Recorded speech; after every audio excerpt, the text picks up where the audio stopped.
Salve pessoal, bem-vindos a mais um Talk Invest News. Eu sou o Doni Denútil e o programa de hoje é com um convidado daqueles que moram fora do Brasil. Ele tá de passagem por aqui, a gente já fisgou, falou, vem pra cá dar uma entrevista. É um dos empresários brasileiros mais bem-sucedidos nos Estados Unidos. Richard Harari, prazer ter você aqui, cara. Obrigado por ter eu aqui. Olha só, o Richard é fundador e CEO da Marco Corporation, que é um conglomerado com mais de 15 empresas, incluindo o carro-chefe, muito conhecido, que é a Macrobaby. Sempre que a gente ouve falar que uma celebridade está indo fazer enxoval nos Estados Unidos, de Ivete Sangalo a Doni Denútil, está indo na Macrobaby. E o Richard tem uma história sensacional, a gente vai ouvir um pouco a respeito disso. Então, se você gosta ou pensa um dia em empreender nos Estados Unidos, esse programa é para você. Para ajudar nessa entrevista, claro, sempre eles, Samidana. É sempre um prazer estar aqui, ainda mais o Richard. Hoje é uma presença internacional. A gente vê muito brasileiro que ganha dinheiro aqui e gasta lá. Mora lá, mas o dinheiro vem daqui. No caso dele é diferente. Ele fez sucesso lá, que é um mercado competitivo. É um mercado desafiador e venceu. Então a gente vai ter muito o que perguntar e o que aprender com ele. É isso aí. Também Leandro Guissoni. Prazer, Doni. Prazer, Sami. Bom estar aqui com vocês. Richard, prazer. E é o que o Sami falou, né, Doni? Acho que a gente vai ter aqui ótimas discussões porque, de fato, as pessoas olham oportunidades muitas vezes nos Estados Unidos e vêm para o Brasil tentar empreender, tentar fazer acontecer muitas vezes, né? Mas é difícil ver o exemplo e a história do Richard. Então, estou super empolgado por fazer esse papo aqui também. É isso. Richard, a gente ouve muitos casos de brasileiros que vão e naufragam no mundo do empreendedorismo nos Estados Unidos. Como é que você fez uma loja de malas de $7 mil virar esse conglomerado que você criou com mais de 15 empresas? Bom, para começar, eu não levei nada daqui para lá. Eu comecei uma estrutura totalmente nova e orgânica lá. Então, na época eu tinha 18 anos, eu tinha que abrir um negócio para conseguir meu visto de trabalho e para poder pagar a faculdade mais barato. Você não era rico? Sim. Não. Não, então eu não... Assim, meu pai, ele tinha boas condições aqui no Brasil, mas eu comecei assim sozinho lá. Então eu precisava ter um visto de trabalho para pagar a faculdade mais barata, e aí surgiu a ideia de comprar um negócio que já estivesse operando e com o menor risco possível. Tinha uma lojinha de mala que eu conhecia o dono, ele queria vender por $7 mil o negócio. Em que ano foi isso? Isso foi em 96. E aí eu ofereci para ele, ele queria 7 mil, resumindo a gente fechou por 7 mil e pouquinho, e aí começou a saga do comércio mesmo para mim, e a gente com essa loja começou a vender dentro dos aeroportos. E as pessoas perguntavam, mas quem vai comprar mala, né, dentro do aeroporto? Contra-intuitivo. E aí eu lembrei que uma vez uma mala minha quebrou com a American Airlines e eles tiveram que me dar uma mala nova. E aí eu fui atrás de descobrir de quem as companhias aéreas compravam malas para fazer a substituição das malas que quebravam dos passageiros. Não é comum, né? Exato. Era ótimo para mim, quanto mais melhor na época. Então eu comecei a fazer reposição de malas da Delta, da American Airlines e de outras companhias aéreas. E eu fazia de noite, eu oferecia entregar na casa dos passageiros. E aí eu comecei a ficar conhecido dentro do aeroporto como o rei das malas. Em que cidade foi isso? Em Orlando. Orlando mesmo. E aí aquela lojinha começou a crescer. E naquela época, 97 e 98, começava já a se falar bastante de venda na internet. E aí tinha um site pequenininho na época, que estava começando, que chamava eBay. E aí eu comecei a colocar algumas malas para vender na eBay. Todo mundo falava, você é louco, quem vai comprar mala pela internet? E aí começou a ter um pedido aqui e ali de mala, e aí a loja começou a crescer o faturamento, só em malas naquele momento. Aí eu pensei, bom, com loja física eu estou limitado a vender só esse produto, que eu não posso colocar dentro de uma loja de mala e vender bicicleta. Mas na internet eu não tenho mais esse limite físico. Já que eu estou vendendo mala na eBay, eu posso tentar começar a vender outros produtos também. Aí eu comecei a ir em algumas feiras de outras categorias. Primeiro eu fui de óculos de sol, aí eu comecei a abrir conta com a Ray-Ban, com a Oakley, e eu trazia essa mercadoria para dentro e começava a vender na eBay. E aí eu comecei a replicar isso em outras categorias também. Aí eu comecei a vender de tudo que vocês podem imaginar na eBay. Óculos de sol, relógio, prancha de surf, produtos de beisebol, tudo. Sempre Comprava, tinha o estoque lá seu isso. e vendia. Você assumiu o risco daquela Exato, compra. exato. Comprava no atacado e vendia no varejo. Um comércio. Exato.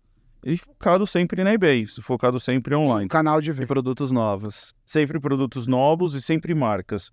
Marcas conhecidas. Marcas conhecidas. Marcas com algum valor. Exato, exato. Porque eu sabia que essas marcas com valor, bastava vender um pouco mais barato online e elas estavam Que as vendidas. pessoas conhecem. Exato. E elas não te proibiam, assim, elas não ficavam... Elas deviam ficar bravas com você, né? Ficavam. Algumas marcas de maior prestígio, eles têm algo que chama MAP. É o Minimum Advertised Price, que é o valor mais baixo que você pode vender. Tem aquele MSRP, Esse aqui é. que é Agora, o valor de tabela, né? Isso, é. Quando tem MSRP, é uma sugestão. Que sempre é É mais mínimo alto suggest. do que Exato. você vai pagar. Exato, você pode vender um pouco menos. Agora, quando é MAP, aí acabou, você não pode Tem que vender seguir mais barato. Mas na eBay, não necessariamente eles sabiam quem é que está vendendo. Sim, eles trabalham com terceiras partes. Exato. Então a gente vendia um pouco mais barato e às vezes quando a fábrica era muito assim, protetora da marca, não necessariamente fazia mais barato, dava algum brinde. Por exemplo, você compra uma calça da Diesel, você vai ganhar uma bolsa, alguma coisa desse nível, e falava, mas a gente não tá vendendo mais barato, tá só dando um benefício pro cliente. E eles gostavam porque o volume era muito grande também, então é difícil para eles falarem não. E aí quando um dia eu fui chamado para ir para San José, me ligaram da eBay e falaram, você está sendo convidado para vir visitar a sede da eBay. Eu achei legal, tal, cheguei lá em San José, aí tinha uma limusine me esperando no aeroporto, aí eu falei, eu acho que eles mandaram a pessoa errada.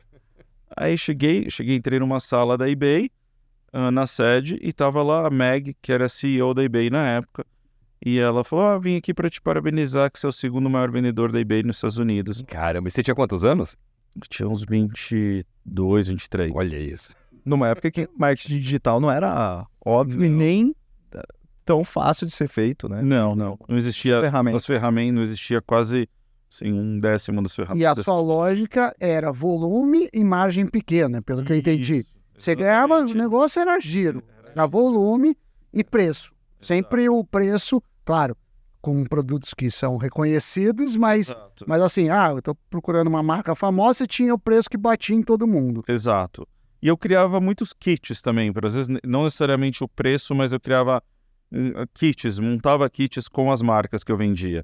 Então, vamos falar, eu vendia muita Montblanc, então caneta da Montblanc junto com uma carteira, Sim, montava uns kits que só eu tinha na época, né, que era criado por nós. para dar de presentes, Isso, e também eu fazia muito presentes para bancos, assim, os bancos acabavam... personalizados. Isso. Então, assim, era uma outra linha de frente de venda. Aí numa época que a Amazon também não tinha começado o Era marketplace, livre, né? Eu vendia livro naquela época. Exato. Então, a loja que quando eu comprei faturava, naquela época ele estava faturando $10.000 por mês, ela não ia qualificar para renovar o visto. Porque o visto de trabalho, geralmente, eles te dão a imigração 1 ano. Mas aí, para renovar, eles Você querem precisa... mostrar que realmente você se sustenta sozinho e dá certo número de empregos. Já no segundo ano, a empresa já estava faturando mais de 2 milhões. Quando eu estava vendendo na eBay, já estava passando dos 4 milhões. por mês, né? Isso. Por mês. E aí, para Macro Baby, porque para quem não conhece a Macro Baby, é enxoval e foca tanto no local, mas muito no internacional, incluindo brasileiros. Eu lembro que quando o Pelico nasceu, fez o enxoval de lá, Macro Baby, fantástico, que fazem até a mala, se quiser. O cara fala mala.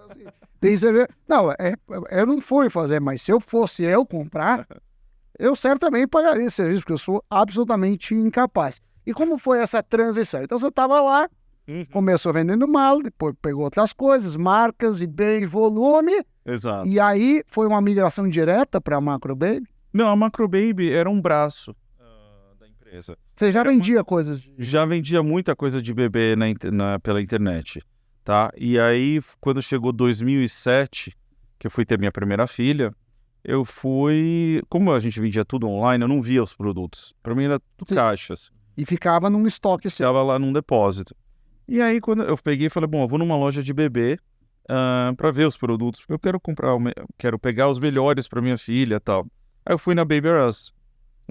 E aí, eu posso falar o nome deles, porque eles não estão mais... Quebraram, né? A Baby R Us, a Toy R Us faliram. Exato. Então, eu fui na Baby R Us e falei, bom, qual que é o melhor carrinho? Qual que é a melhor bomba de amamentação? Qual que é... A mulher falou, tá na fileira tal, pega lá, essa marca. Eu falei, poxa, mas eu queria realmente, né, provar o produto, ter alguém que se importasse, assim, pra minha filha, né, pra um bebê. Não tô comprando, se fosse alguma coisa pra mim, talvez eu nem ligava tanto. E aí, eu falei, pô, não tem atendimento nenhum aqui. E fora que você, quando é primeiro filho, você não sabe, porque tem milhares de Exato. produtos. Eu lembro que tem, assim, aquecedor de lenço umedecido. Você não Exato. sabe se é útil, porque você nunca tem feito, você não sabe. E principalmente no mercado americano, tem várias coisas. Então, você fica Exato. absolutamente perdido para fazer compra. Exato, e não tinha nenhum tipo de assessoria. E aí, e não tinha muitos produtos também que eu via na internet que a gente já estava vendendo que eles não tinham. A gente começou a trazer muitos produtos da Europa, porque os Estados Unidos é um pouco mais engessado em design. Hoje em dia não tanto, mas naquela época, Sim. assim, tinha mais os carrinhos... Né? Exato, tinha mais carrinhos da Graco, Chico, mas não tinha as marcas europeias de carrinhos. Sim, porque tem marca na Europa toda. O maior design, assim, com um design mais legal. Então a gente começou a trazer esses carrinhos e ter no depósito e vender online. Então quando eu ia na loja, na Baby R Us, não tinha esses carrinhos nem para ver, nem se quisesse ver. Então eu falei, pô, de repente, por que não abrir uma lojinha bem pequenininha, talvez 100 metros quadrados, só colocar esses carrinhos diferentes, porque já tinha gente vindo também bater no nosso depósito. Brasileiro. Não, americano, local. Falou, eu vi no site da Queen que vocês vendem carrinho da Queen e ninguém vende aqui nos Estados Unidos. Então vocês podem abrir um carrinho, tirar da caixa para mostrar pra gente? Aí era chato ter que ficar abrindo toda vez e tal. Eu falei, bom, já que eu vou ter minha filha, é um assunto que agora eu tô bem por dentro, vamos abrir uma lojinha só como um hobby, assim, uma coisa que é legal, não importa pra gente. Vamos só abrir, tirar uns carrinhos da caixa e ter um showroomzinho pequenininho. Aí eu falei, bom, vou contratar umas pessoas que gostam. A gente tinha uma mãe que sempre vinha lá cada 2 semanas. Louca, ela queria ter mais filhos para ter mais carrinho. Boa lógica, né? Aí eu falei, vou contratar ela. E quando eu contratei ela, começou a chorar, ficou emocionada e tal. E aí a gente começou a ter esses carrinhos diferentes na loja. Começou a vir alguns locais. Aí eu falei, bom, como que a gente vai conseguir aumentar as vendas dos nossos produtos de bebê? Vou fazer uma coisa que a Baby R Us não faz. A Baby R Us, ela só tinha venda passiva. É uma loja, tá lá, né? Um marketingzinho e esperar os clientes virem. Mas eu falava, pô, só no Winnie Palmer, que era a nossa maior maternidade em Orlando, nasce 40 bebês por dia. Então a gente tem 40 novos clientes por dia nascendo. Então vamos ver. Então eu fui estudar as maternidades de Orlando. Aí eu fui ver, na época nasciam 110 bebês por dia em Orlando. Pô, a gente tem que chegar nesses bebês. Muito mais do que turista. Eu pensava, quantas mulheres grávidas vêm para Orlando? Então, vamos chegar nesses bebês que estão nascendo. Aí comecei a ir nas maternidades, tocar lá mesmo, e falar com o pessoal do concierge, falar, olha, se vocês trouxerem cliente pra gente, a gente dá uma bonificação e tal. Aí fizemos um contrato com as doulas. Vocês conhecem aquelas Sim. que ajudam tal, a mãe a ter o bebê. E aí elas começaram a trazer as clientes se encantavam muito e tal, pelos produtos que a gente tinha. Aí começou a ideia de abrir uma loja maior. Até então não tinha turismo de brasileiro, de nenhum lugar do mundo, de pessoas indo comprar produtos de bebê. Ainda era meio que um tabu, assim, comprar produto de bebê nos Estados Unidos por causa do tamanho. do carrinho. Grande, pesado. Exato. Então as pessoas compravam eletrônicos, não era tão comum se comprar. Então, e não tinha tanto glamour, assim, no enxoval do bebê, não tinha tantas marcas e tal.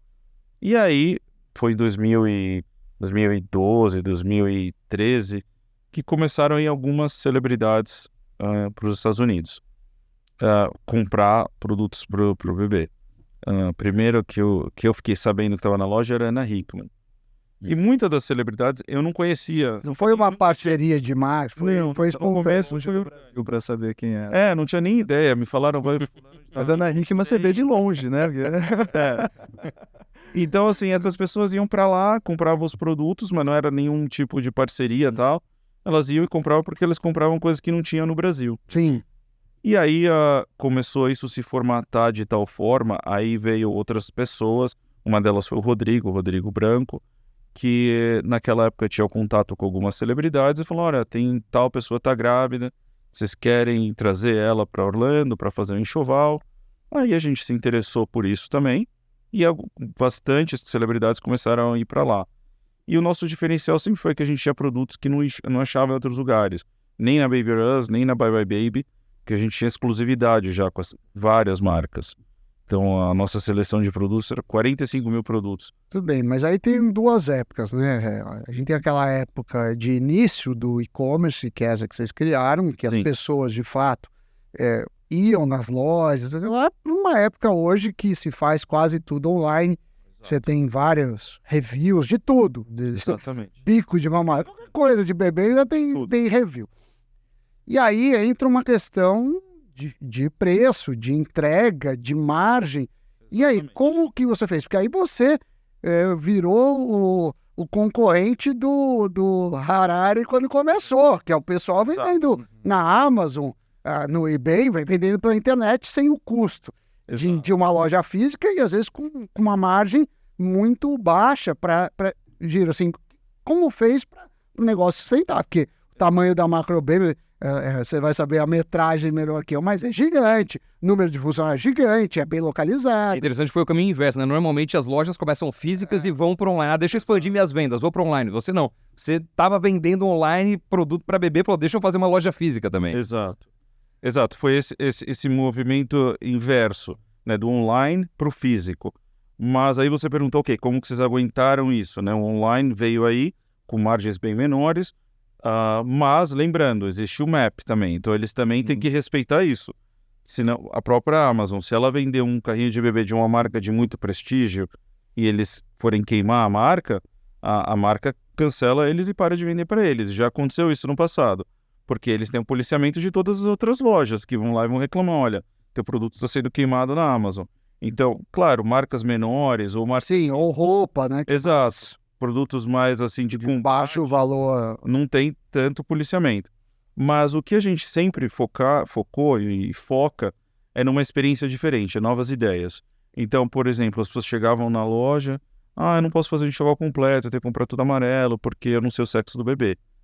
Então como que a pessoa pode saber o sexo do bebê? Bom, não tem como a gente fazer ultrassom dentro da loja? Então a gente foi lá e investiu numa máquina de 4D, ultrassom, para poder ver o sexo e já poder saber na hora, né? E já resolver. Não é mais um problema. Tá resolvido. Então isso você não pode ter online. Sim. Então você tem que ir na Macro Baby para ter essa experiência. Segundo, aí a gente criou, na época a gente comprou uma limusine e a gente ia pegar as mães para primeira passeio do bebê, que ele saía da maternidade, a gente pegar ele com a limusine. Então a gente começou a criar serviços diferentes e aí a gente criou a maternidade das bonecas, também para quando uma filha mais velha ia com a mãe que estava grávida na loja, ela não sentir que ela está assim, sendo colocada de lado. E aí saiu no Fox News, saiu um monte de lugares de Orlando essa experiência para a criança ir lá e fazer o enxoval da boneca dela. Então assim, foram várias coisas que a gente foi criando, e aí a mala também.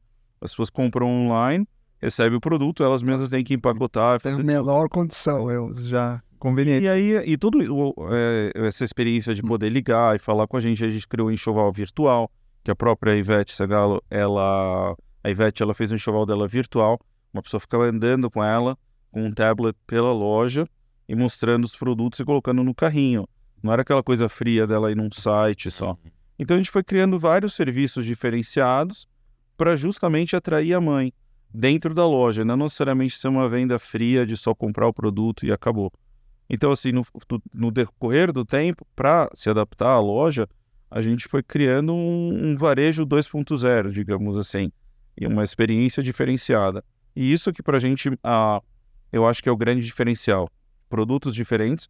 E na questão de preço, a gente tem uma policy dentro da empresa, uma regra, que a gente faz price match. Então, se você vir lá e falar, tem na Amazon mais barato e tal, a gente nunca vai deixar de vender o produto se tem algum outro lugar. Mas pegando essa questão do price match, pegando o que o Sami falou também sobre um momento que tinha antes do boom da internet e o momento depois, e você vivenciou esses 2 momentos, né? Uma coisa que ficou muito popular é o showrooming.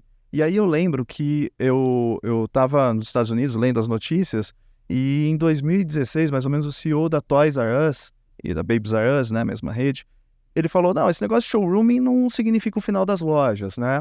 E o showrooming, a gente sabe que é a hora que a pessoa vai na loja, então é você indo lá na loja, você está vendo os produtos para os seus filhos. Eu fiz muito isso, né, com a minha primeira filha, com o meu segundo filho. Vou lá, consulto as pessoas, e aí a hora que eu vejo, o mesmo produto está na internet mais barata, eu compro na própria Amazon ou outro lugar que tiver mais barato. E aí vira uma concorrência de preço.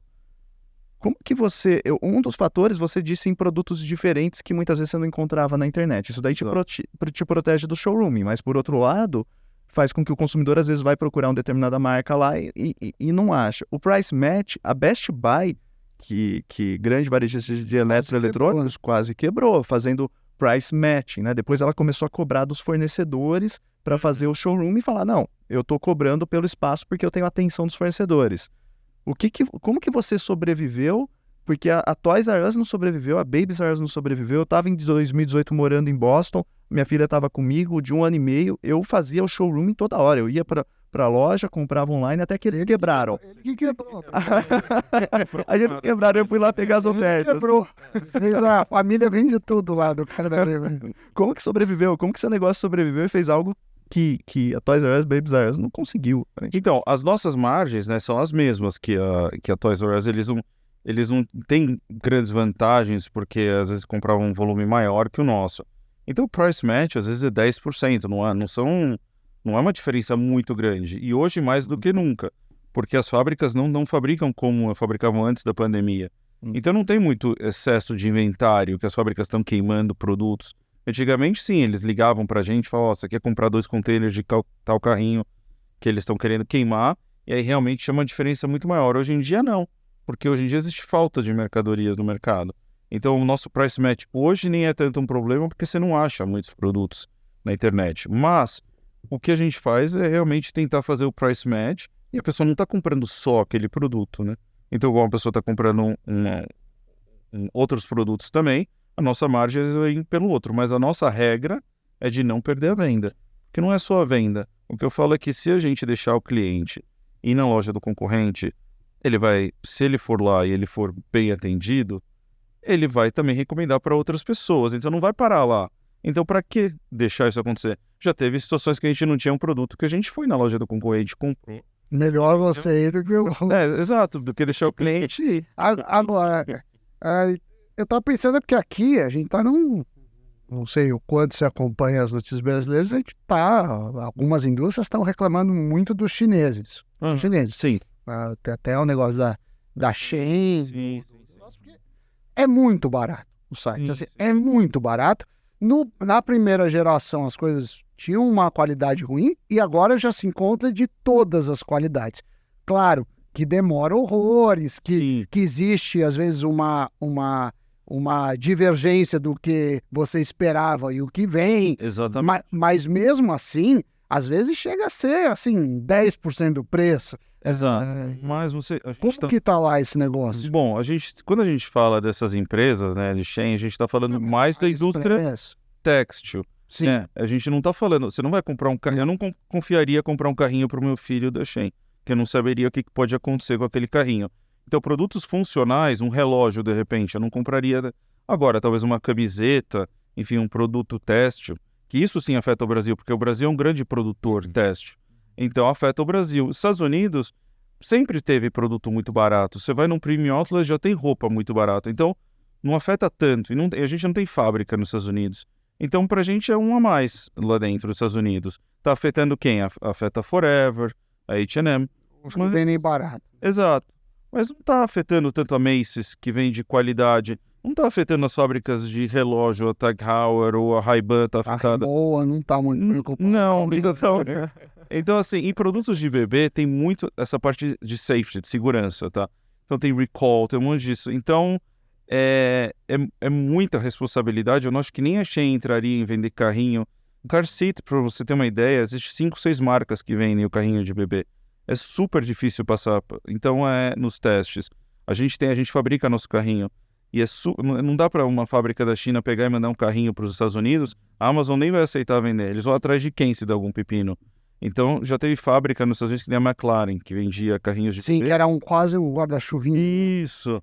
Carrinho muito legal, vendia muito. A fábrica quebrou porque teve uma criança que perdeu um dedo, infelizmente, fechou, e é o que eles chamam de área de amputação, que aí perdeu o dedo da criança, quebrou a marca, porque o processo foi gigantesco.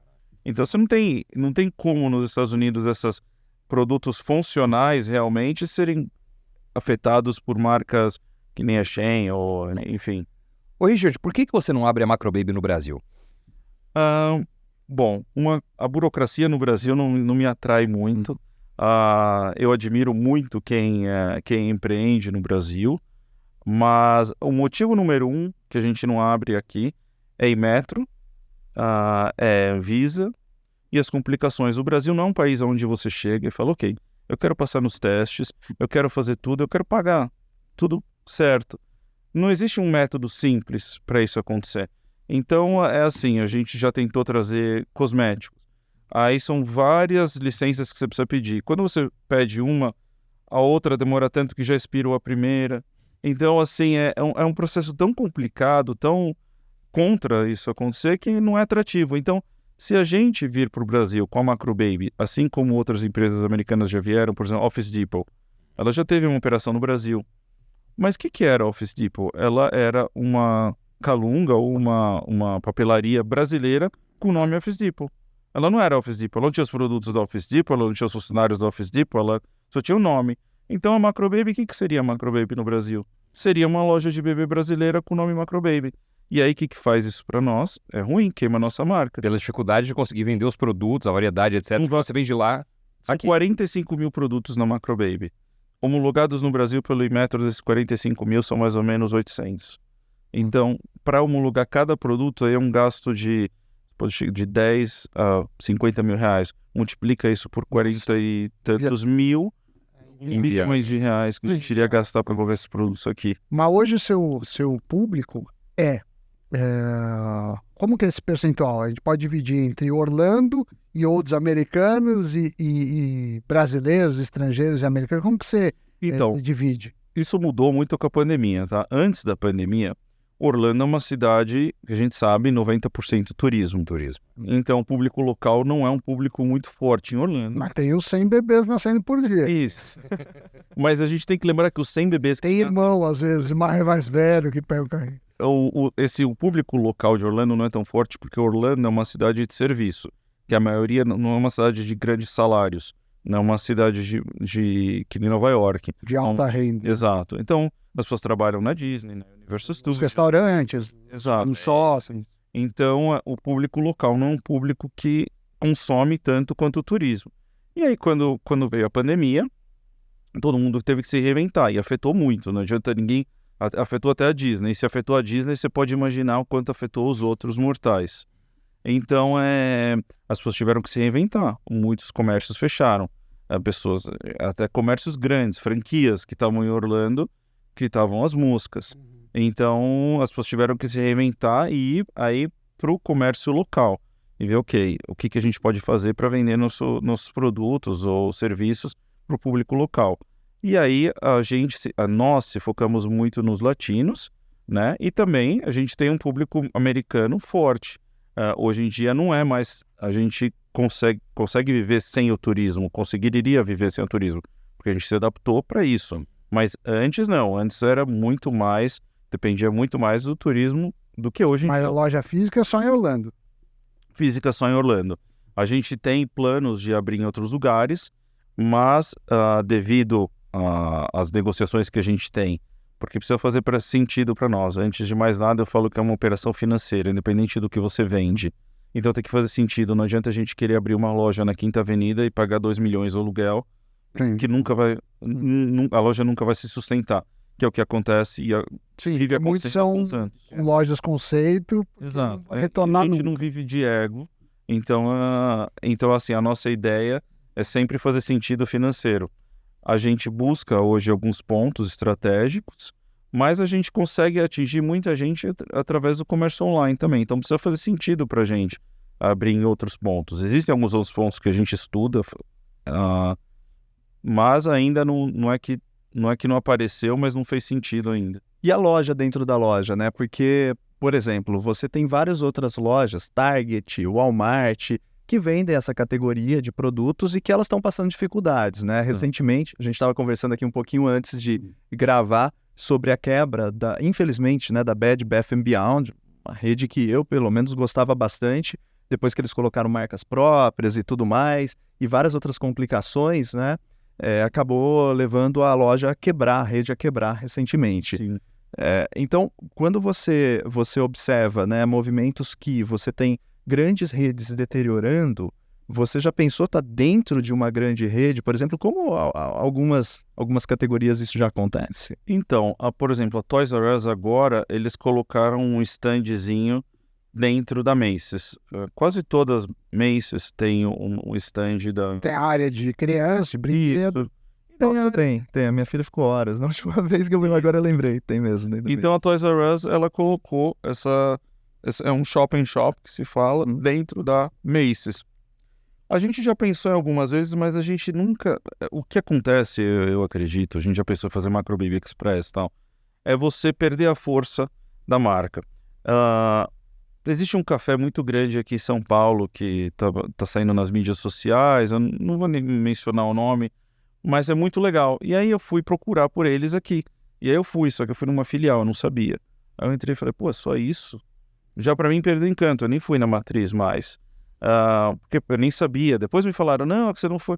Eu falei, nossa, os caras, eles promovem um negócio no Instagram, super legal, você vai lá, é só isso aqui. Então, pra mim, já perdeu o encanto. Então, pra mim, quando você faz lojas menores, dentro de ou shopping shop, ou até mesmo uma loja menor, de rua, ou o que seja, às vezes você perde o encanto. Então, por exemplo, eu uso muito a Harrods. Pra mim, a Harrods é o exemplo do varejo. Harrods na Inglaterra, em Londres. Eles têm... 500. E eu sempre falo, É a quantos roupa pontos eles têm? Eles têm um. Quantos pontos tem tantas outras lojas que querem? Harrods é a loja oficial da família real inglesa.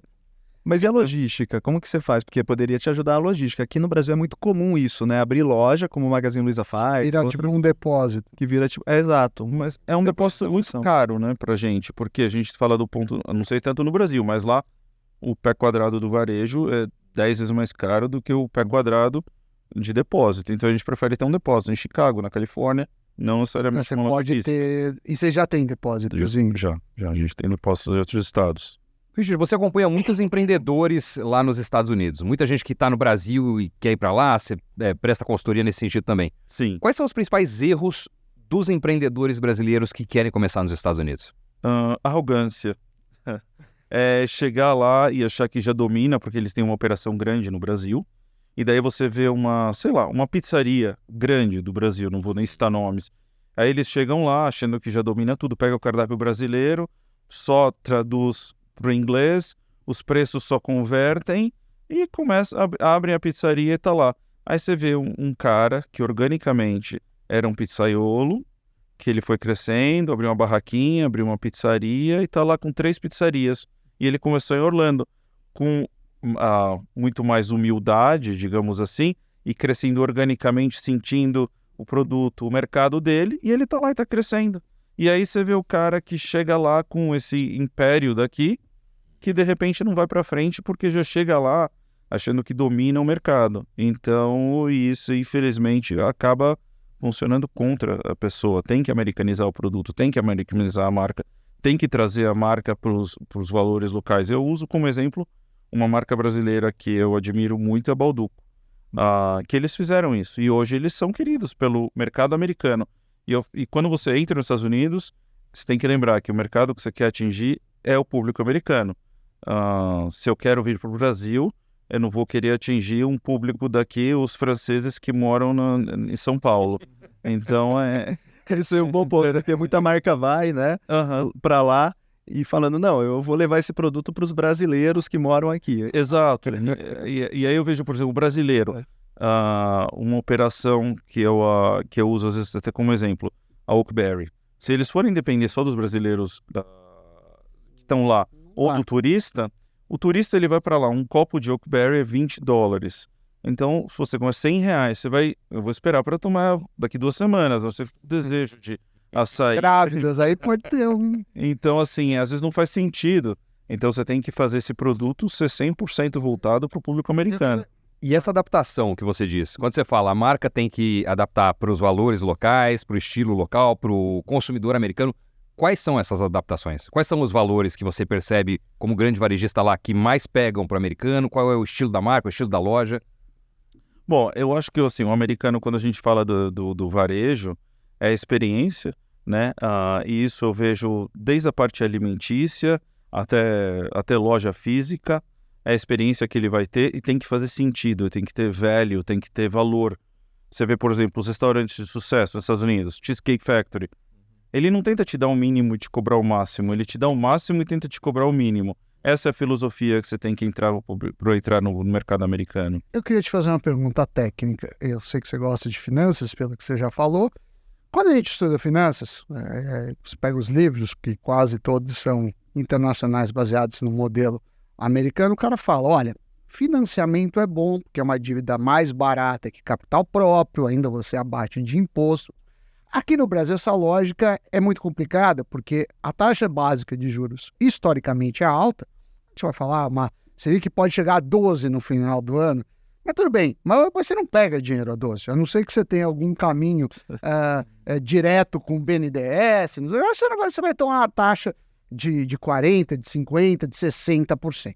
E aí, você sabe melhor que eu, para a empresa crescer 60%, 70% ao ano, num negócio que não seja de pirâmide ou ilegal, é muito difícil. Sim. É mundo diferente do mercado americano. Então eu queria saber a sua relação com crédito, se você usa como empresa, não como pessoa, o crédito, se isso foi importante em algum momento. Queria que você contasse um pouco, porque é um mundo muito distante do nosso. Aqui o cara quebra por conta de giro de caixa. O cara quebra aqui. Se pegar capital de giro, está 300% a taxa. Talvez nem a máfia lá cobre tanto. Assim. Ficar devendo lá para a máfia, talvez seja mais barato. Sim, assim, a gente tem acesso a crédito. Varejo, hoje em dia, é visto como uma categoria de risco. Então, os bancos não estão, assim, super... por causa de tudo que está acontecendo com tantas lojas fechando. Então, por exemplo, o crédito imobiliário, que aqui não é tão forte que nem lá.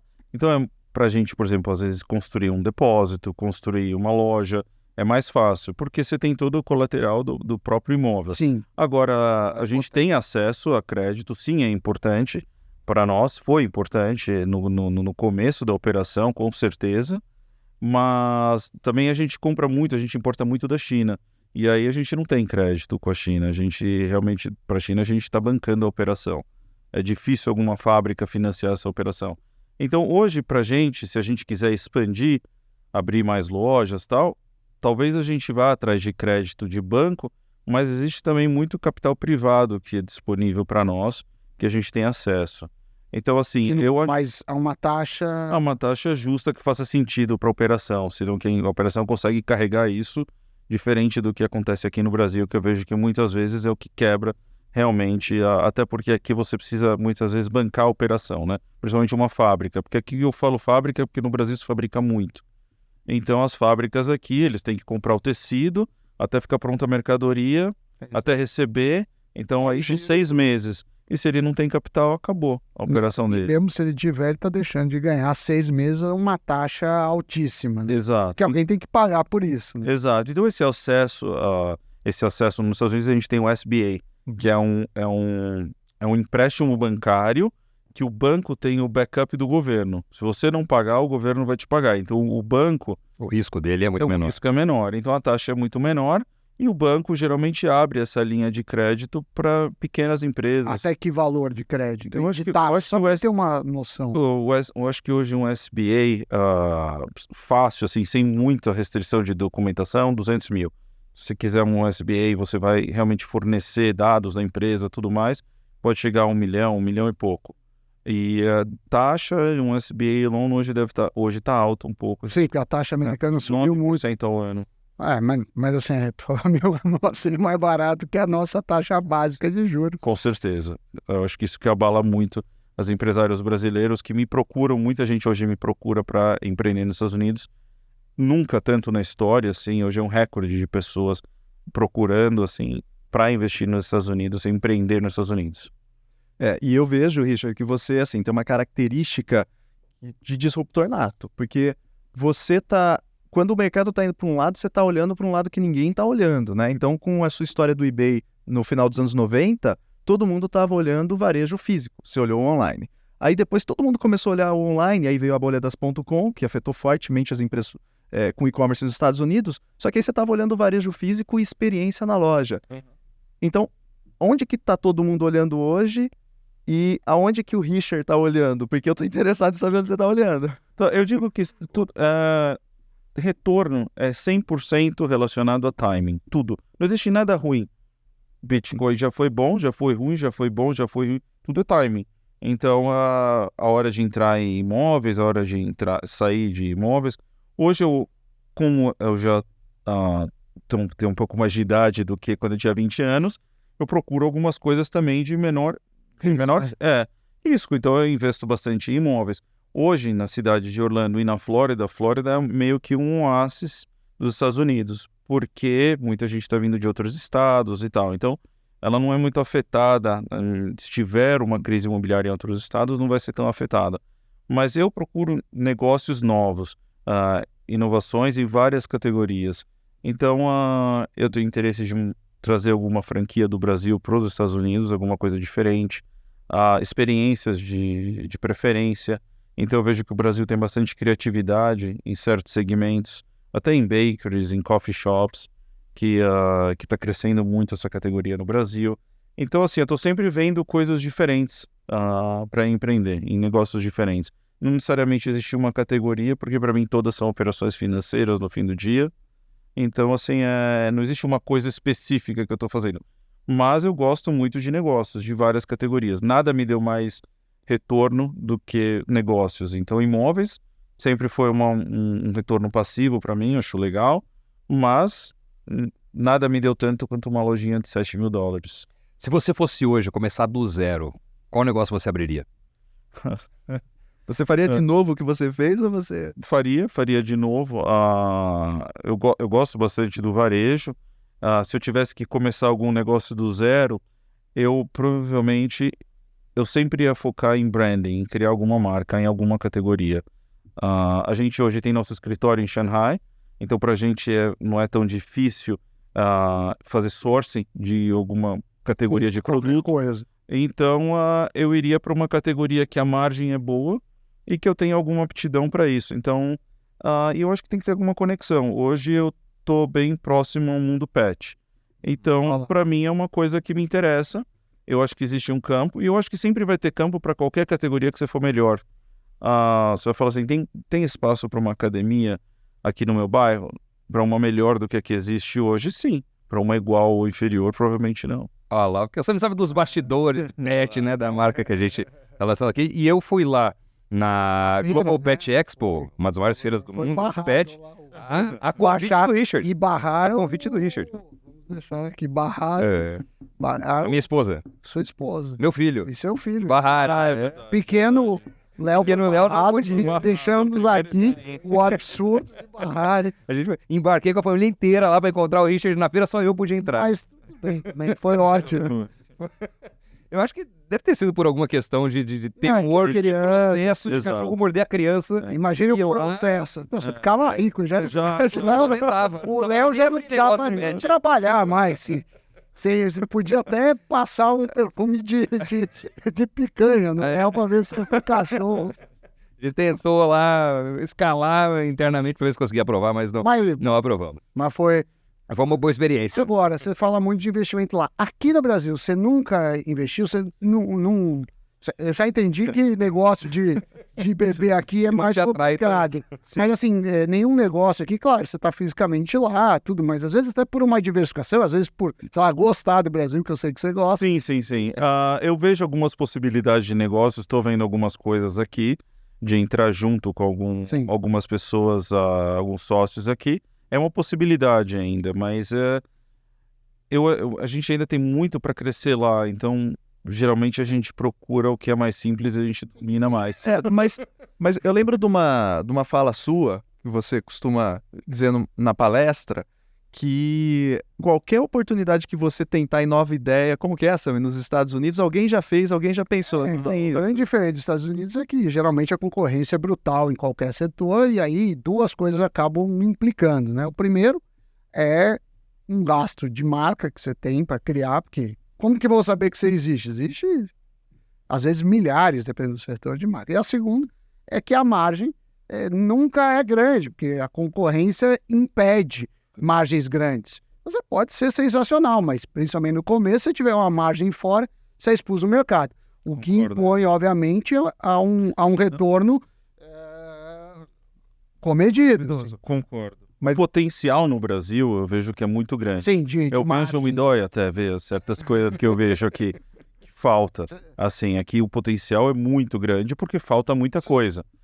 Mas, assim, essa complicação tudo. Mas eu estou investindo aqui, criando uma marca de produtos para bebê aqui no Brasil mesmo, de shampoos, cosméticos, com um sócio. E a gente está indo para os mercados daqui. Então, não é que eu não faço nada aqui, mas com muita cautela. Mas aí tem um outro fator que é o seguinte, né? Tudo bem, nos Estados Unidos, praticamente o que você pensar, alguém já pensou e já fez. Aqui no Brasil, eu vejo que muita gente usa uma bola de cristal lá nos Estados Unidos. E você me parece que tem uma bola de cristal, porque você consegue ver o que vai acontecer com o consumidor em várias categorias à medida que a digitalização aumenta, à medida que vários outros fatores podem ocasionar mudanças no comportamento dos consumidores. Exatamente. Uber, Airbnb não começou no Brasil, né? Não começou a estourar aqui, veio depois. E muita gente pega e faz esse processo, né? Então, por exemplo, o Peixe Urbano, olharam o que o Groupon fez. Tudo bem que é um modelo de negócio fracassado, né? Dos dois lados, por N motivos. Copiaram igualzinho. Mas o pessoal do Peixe Urbano vendeu. Mas eles venderam e tiveram alguém ganhou dinheiro, exatamente. E alguém perdeu. Isso eu vejo acontecendo muito, sabe? Sim. Então, se você fosse usar sua bola de cristal, olhando lá as mudanças, grandes mudanças que estão acontecendo no digital, no varejo, no comportamento e nas tendências do consumidor, o que você recomendaria que tivesse aqui no Brasil para olhar com um zoom, dar um zoom? Ok. Essa foi pego um pouco de surpresa.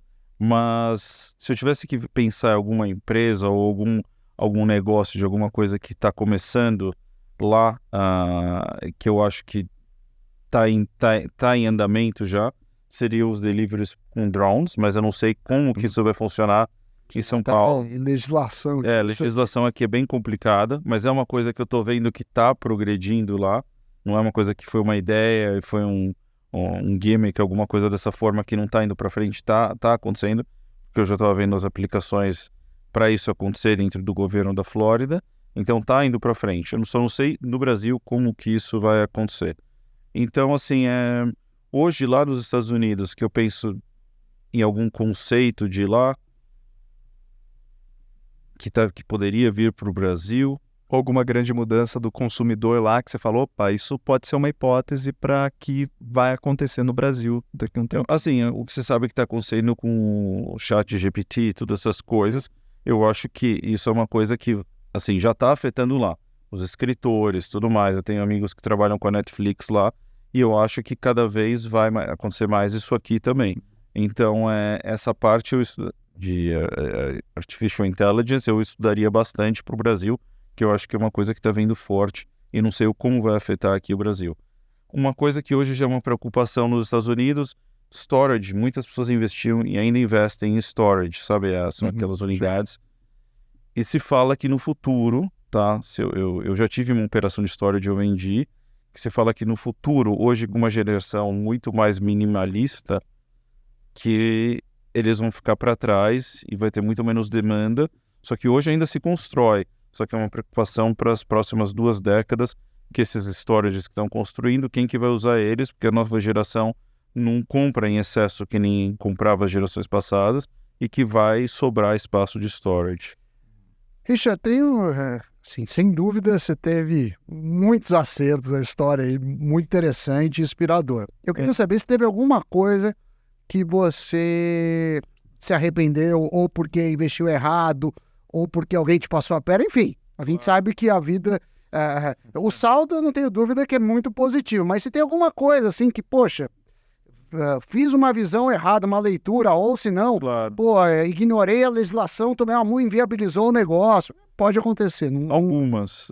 Algumas vezes já Mas aqui aconteceram. mais te marcou, Se assim. quem falar, ai não, olha para trás e não faria nada É. diferente, enfim, eu acho que é mentira.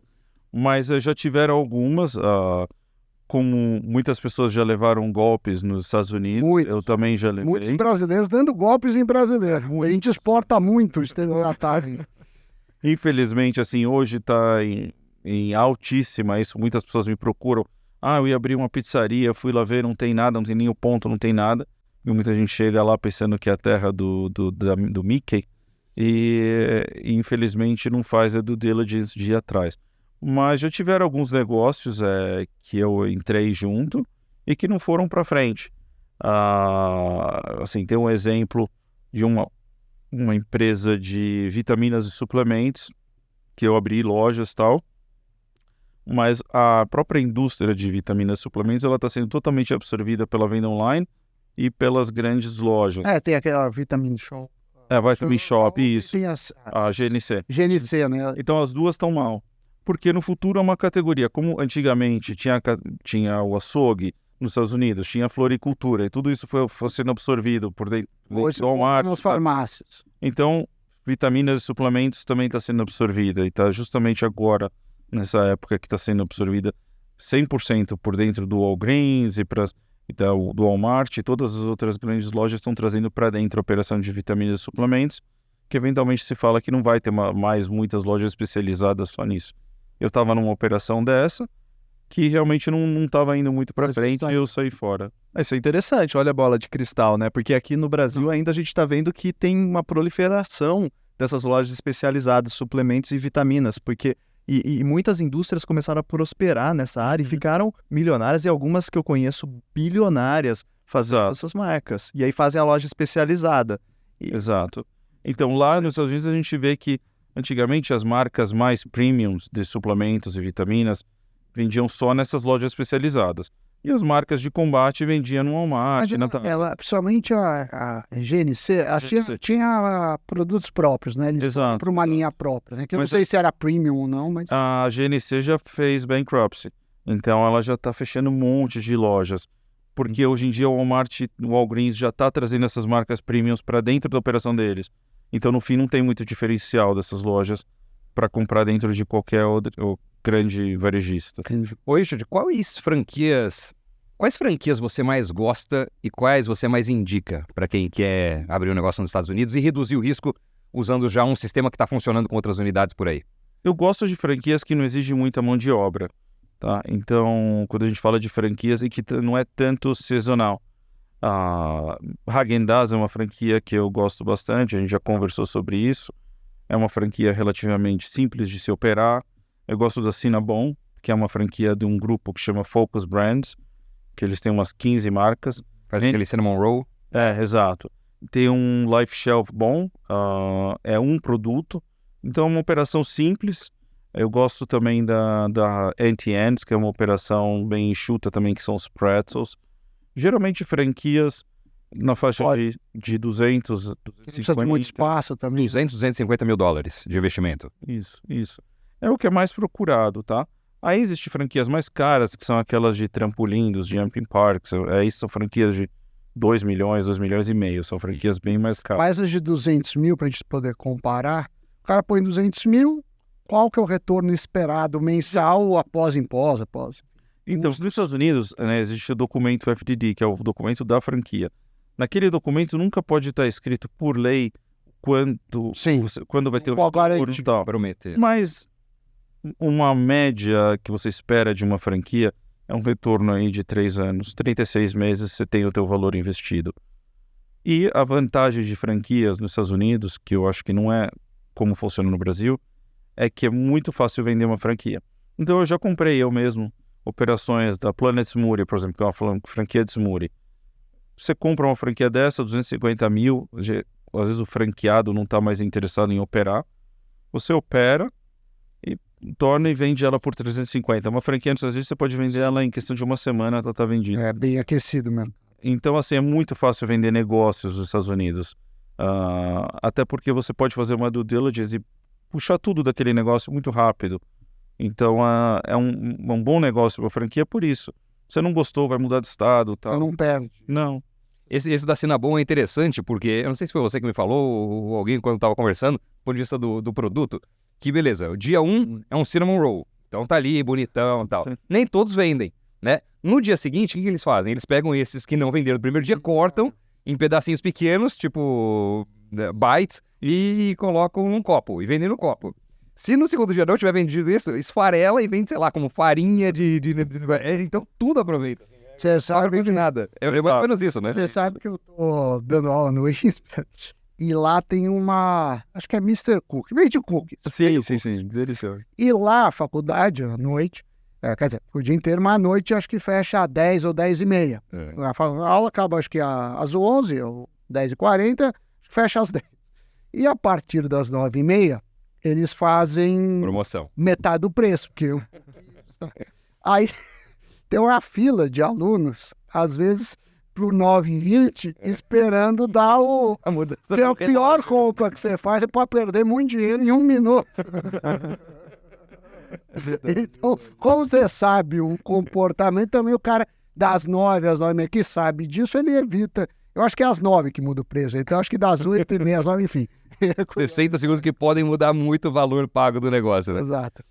Richard, tem um negócio que eu tava tentando aqui, enquanto a gente conversava, perceber, decifrar um pouco o que fez você dar tão certo enquanto tantos brasileiros dão tão errado, né?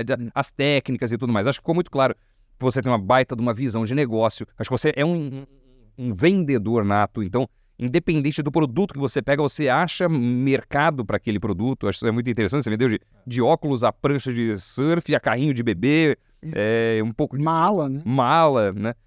E eu fisguei aqui, eu não sei se faz sentido para você, que eu acho que um elemento que você tornou recorrente nas diferentes empreitadas é que você procurava muitas vezes um comprador de grande volume, um comprador corporativo.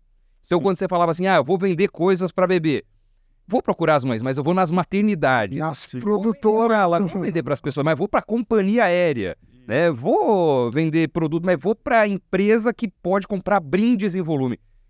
Foi uma estratégia que você adotou mesmo? Sim, com certeza. Principalmente para trazer giro no começo. Então, através desse giro, você consegue trazer capital para gastar e fazer branding, para daí atacar o varejo. Mas se você não tem capital para criar o branding no começo, é mais difícil. Então, se você conseguir realmente chegar no teu público-alvo em massa, aí é o jackpot mesmo. Então, assim, eu sempre tento pensar na forma mais curta para chegar no meu público-alvo. Isso é interessante, porque tem uma lista das 50 empresas mais disruptivas do mundo, né, que a CNBC faz. E eu estava dando uma olhada nessa lista, falei aqui no Invest News sobre ela, e o interessante é que grande parte dos novos negócios que estão mais crescendo, eles estão olhando o que o Doni falou, eles estão olhando principalmente o relacionamento com outras empresas, mais do que para o consumidor final, porque parece que já tem um pouco de um oceano vermelho, assim.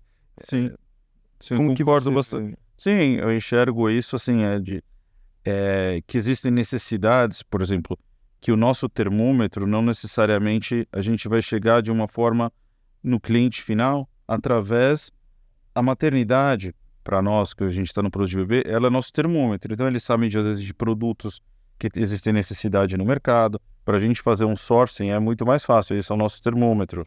Então, a gente vai atrás de fabricar coisas que, por exemplo, uma enfermeira pode falar que, ok, eu tenho que ficar todo dia balançando lá o carrinho. Tá? Talvez esse feedback não chegaria para a gente do consumidor final, mas chega de uma enfermeira. A gente vai lá e cria ou vai atrás de um produto que você pode prender no carrinho e ele balança sozinho o carrinho. Então, e aí a gente consegue vender para as maternidades. Então a gente consegue solucionar um problema da maternidade e aí através disso aí depois chegar no cliente final. E a decisão da marca própria, né? Você falou que Sim. faz autor.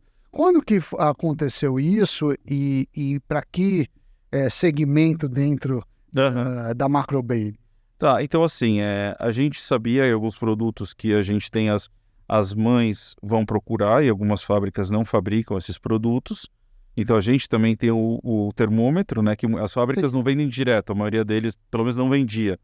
Então a gente tem 1 a 1 com o cliente. Então a gente pegava o feedback da mãe e falou, ok, vamos fazer um sourcing para pegar um carrinho E, por exemplo, o primeiro carrinho que a gente criou, anos atrás, tinha já a porta de carregar o celular, USB. Isso é uma coisa que as mães falavam, pô, não tem... Aí vinha com um power bank, o nosso primeiro carrinho que a gente lançou da Primo Passe. Então, a gente tendo esse 1 a 1, aí a gente criou a nossa marca, a gente comprou uma marca, a gente tinha a opção de fazer ou a marca Macrobaby, Zero. ou comprar uma marca existente com outro nome, totalmente desvinculado. E aí foi o que a gente fez. Porque se a gente prendesse o carrinho da nossa marca mesmo, Macrobaby, a gente ia estar limitado a vender só na Macrobaby, né? Então, o Walmart não ia comprar Sim, o não ia carrinho da Macrobaby. Então, a nossa ideia foi comprar uma outra marca, deixar totalmente desvinculada da Macrobaby, para ser uma marca que possa ser vendida em outras lojas como qualquer outro produto. É uma operação totalmente separada. Richard, com o dólar abaixo de 5 e com a inflação dos Estados Unidos no maior patamar em 4 décadas, deixou de ser um bom negócio fazer enxoval nos Estados Unidos? Hoje, assim, eu passei alguns dias aqui no Brasil e fiquei chocado com os preços aqui. Eu não falo só de enxoval, mas tudo nos Estados Unidos é muito mais barato. Desde os produtos mais básicos, só remédio, eu digo que é mais caro nos Estados Unidos que aqui. O resto eu não consigo ver nenhum produto que nos Estados Unidos não vale a pena comprar. E serviço? Até serviço aqui é caro, caríssimo.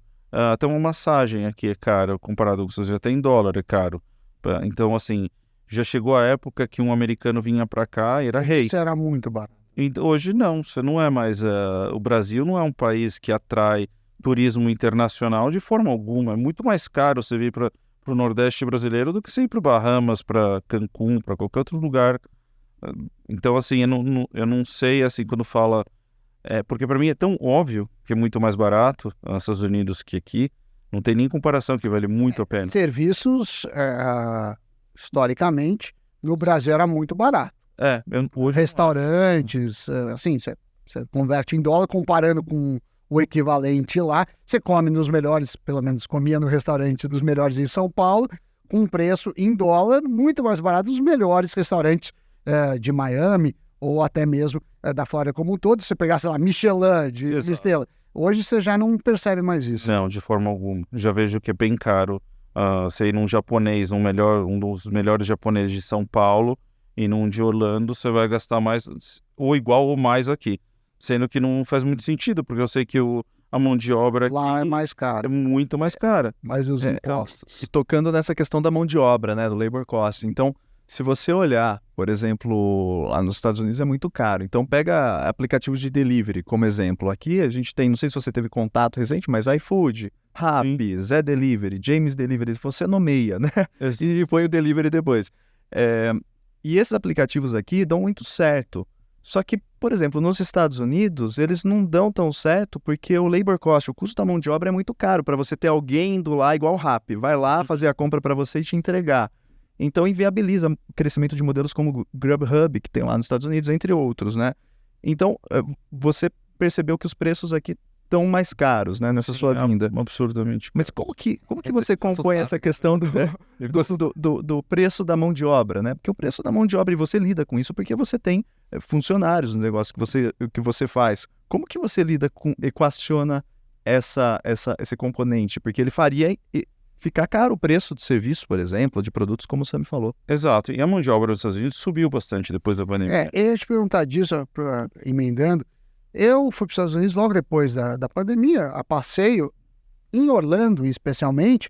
Eu vi assim, eu chegava num restaurante, tava com uma fila enorme, e metade das mesas vazias, e eu ficava, porque não tem, porque eu perguntei o que acontece, e aí eu perguntei nos outros, claro que não, que era o mesmo motivo, que não faltava mão de obra, porque os caras injetaram dinheiro, ficou todo mundo ganhando sem trabalhar, e os caras não queriam voltar para trabalhar, e aí eu vi várias placas desde o McDonald's de contratação. Você sofreu esse problema de mão de obra na Macrobaby? Muito, muito. Sim, existia uma deficiência de mão de obra muito grande, então a gente começou a ter que oferecer bônus, aumentar os salários, muito, 20%, 30%, 40%, assim, causou inflação. Mas esse spread ficou menor para as empresas, então a lucratividade deu uma reduzida. Não é que teve como repassar tudo isso. Então, o que eu não entendo é que o preço no Brasil subiu tanto, porque eu sei que a mão de obra, alguém que ganhava R$2.000 não está ganhando 5.000 agora, para justificar esse aumento tão notável nas coisas.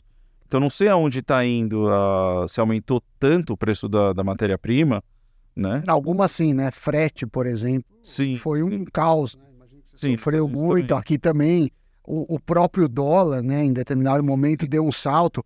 O Brasil foi uma das moedas que sofreu muito em relação ao dólar, que por sua vez sofreu frente às outras moedas. Exato. Então, quer dizer, acho que juntando isso, né? Só que o que eu noto é que no Brasil não reduz, né? Tipo, Nunca, subia o preço, nunca. né? Tudo bem, o Jamais. dólar estava lá, a mão de obra subiu talvez no começo, tal, frete, mas já caiu. E agora? Então, ainda assim, uma churrascaria está R$200 no Brasil.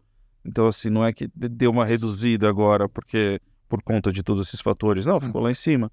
Talvez seja mais barato ir no fogo de chão, como o pessoal fala nos Estados Unidos, né, do que no fogo Não, de é mais chão. barato, sim. É, assim, aqui, para mim não faz sentido os preços aqui. Eu nem sei como as pessoas, com certeza, caiu o poder aquisitivo. O varejo aqui também está em apuros. Vários lugares do varejo estão em apuros. Você deve ter acompanhado, não só o caso das Americanas, mas você teve desde a loja Renner fechando o Camikados, que é dona da marca, a Magazine Luiza com vários problemas, a Tok Stock. C&T, Sim, aqui a Etna saiu a operação, então quer dizer, o Brasil também não teve seus problemas, né, pós-pandemia, e até esse ano a gente vê problemas se arrastando.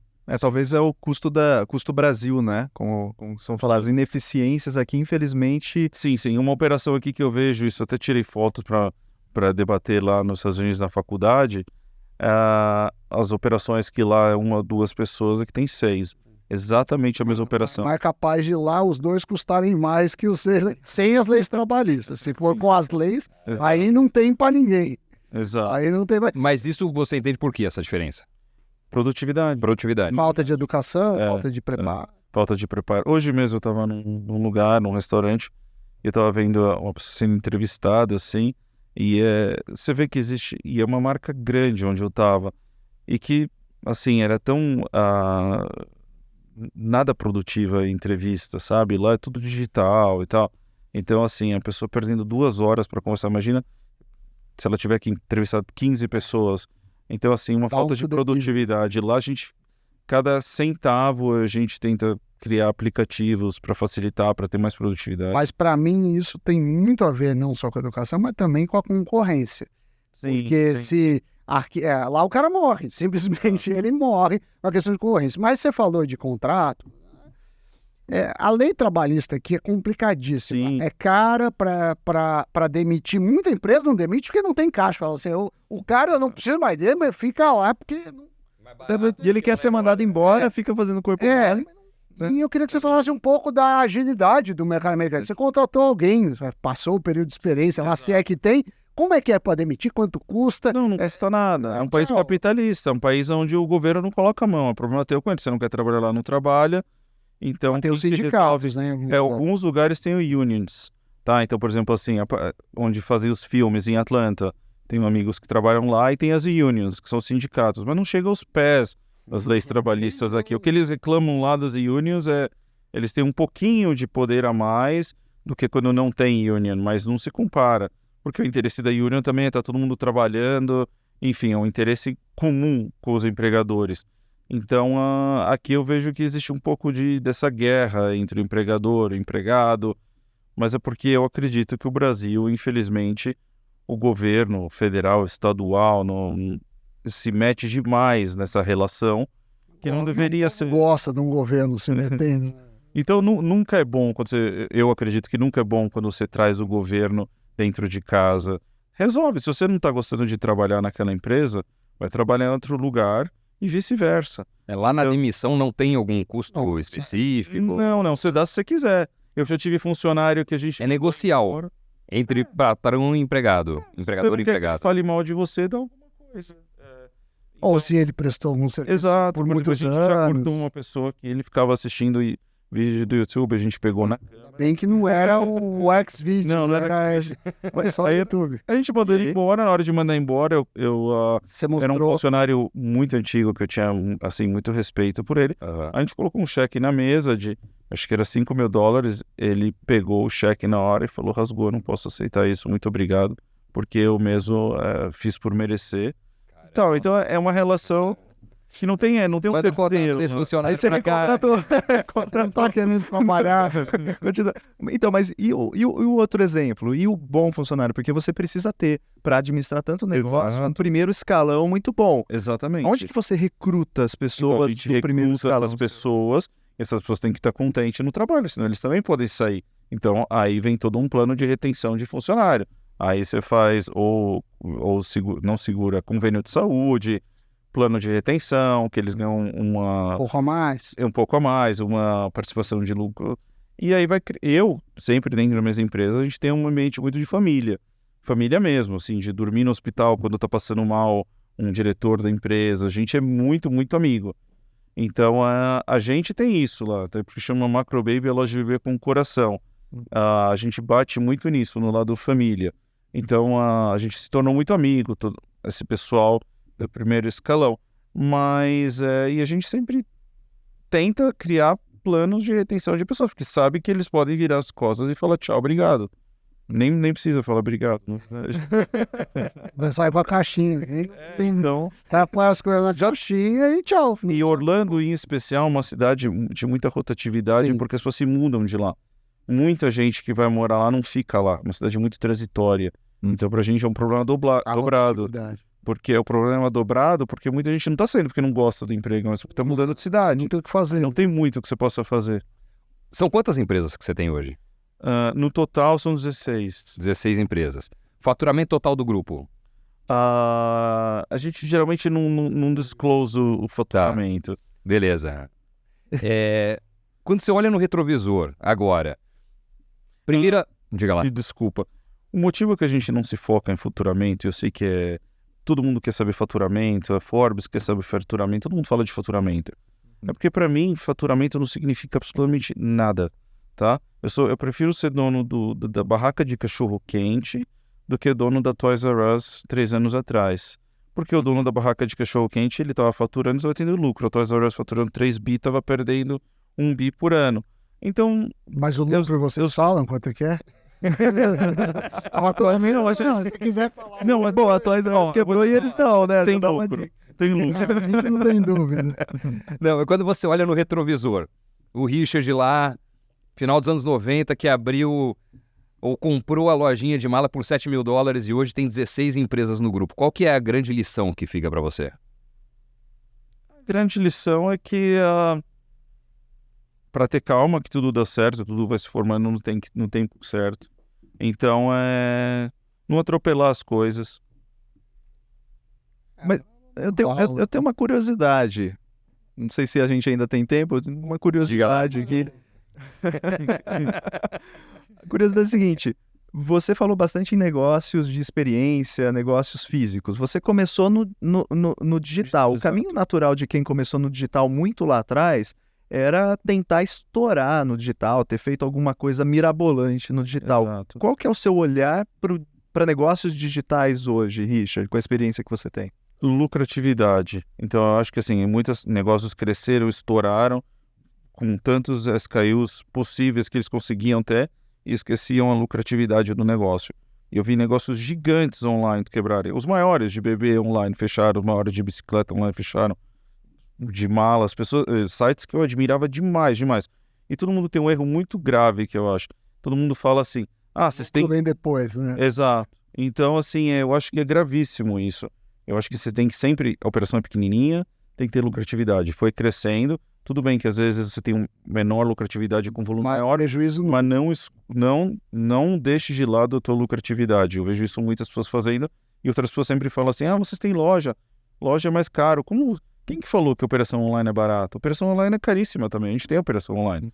Depósito, funcionários, fitas, caixas, aquisição de clientes. O cara cai lá de cima, é um processo de milhões.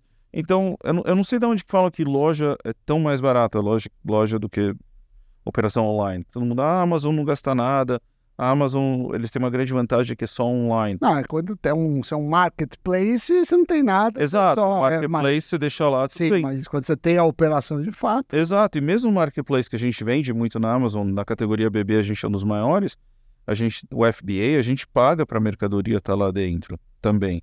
Então, assim, existe um custo online também. Então, independente se é loja física ou online, focar na lucratividade. É o que eu falo, independente do teu tamanho. Sensacional. Melhor colaborar com a Amazon do que competir com a Amazon, Com então. certeza. Dizem que tem 4 setores que são os melhores para empreender, para fazer negócio. Casamento, morte, bebê e pet. Porque são vínculos e decisões do consumidor muito mais emocionais do que racionais. Você já domina o de bebês, tô vendo que você tá querendo entrar no de pet também. Sim. Né? Casamento, muitas casam grávidas também. Pode ser também. Richard, obrigado, cara. Prazerzaço, muito bom falar com você aqui. Aula, Uma baita aula. muito legal, cara. Valeu, obrigado, viu? Obrigado a vocês. É isso aí. A você que nos acompanhou, muito obrigado também pela companhia. A gente se encontra no próximo Talk Invest News. Tchau.